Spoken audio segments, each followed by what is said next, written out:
Ngayon, meron ulit silang sagot doon. Ang sagot nila doon, wala naman kaming pampuhunan. Paano naman kaming sobrang tambay talaga literal na rurok na wala talagang pampuhunan? Kaya ako ilo-launch yung pensyonadong tambay system. Yung pensyonadong tambay system, walang puhunan yon, pero pwede sila magtulak ng tambay cap. Paano? Sila yung magiging runner ng mga reseller. Di ba? So, alimbawa, kayo, reseller kayo, di ba? Ngayon, alam ko naman nirap din kayo sa market kasi competition yan eh. Diba? Pero mas mapapabilis yan kung meron kayong mga tutulungan din. Kayo rin sa inyo manggagaling yung pensyonadong tambay system.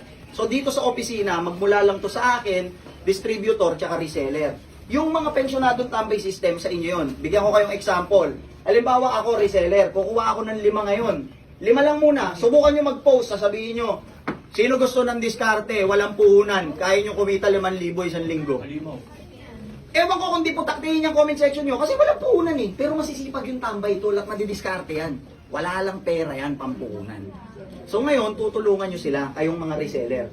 Tama? So ngayon, yung reseller, halimbawa meron ka lang 5. Eh di ba ang presyo natin lumalampas ng 1,650 pag tinitinda nyo? Legit! 2,500, may 6,700. Paano pag sila yung nakahanap ngayon ng bibili?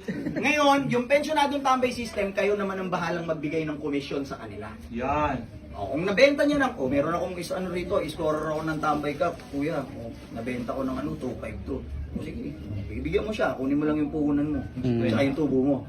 Pepera siya. Ngayon, kahit wala siyang puhunan, pepera siya. So, lahat ng tambay ngayon, magkakaroon na ng negosyo. So,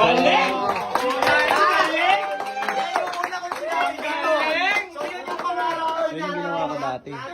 Naalala mo? Magkakaroon ng pagkakakitaan. Wala na sila ngayon sasabihin sa atin na, pang-tambay, puro kayo tambay, wala naman kami pampuhunan. O, di ba? Galing! Wala silang puhunan, pero sila ang tutulong sa inyo. Grabe talaga si Pio Valverde.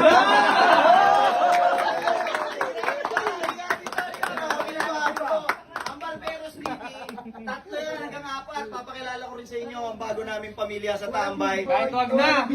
Nung nakita ko yung video nito, nung nakita ko yung mga video nito, sabi ko, sobrang tawan-tawa ko, 87,000 followers pa lang siya ng time na yon. Halimaw. Guys, in 5 days, 400,000 na siya ngayon. Oh, Sabi ko, sobrang saya ko kasi, alam mo yun, nakita ko yung growth niya ng ganung kabilis. Masaya ako kasi magaling naman talaga siya. Saka bago na jersey niya. Bago na jersey niya! 5 years pa. O, di ba? Okay? So, picture muna tayo. Wag. Barberos TV, picture mo kami. Pia, picture mo kami lahat. Dito, picture. One. Sila Ira. 1, 2. One more. 1, 2. Tangina picture lang. Ay, nawa.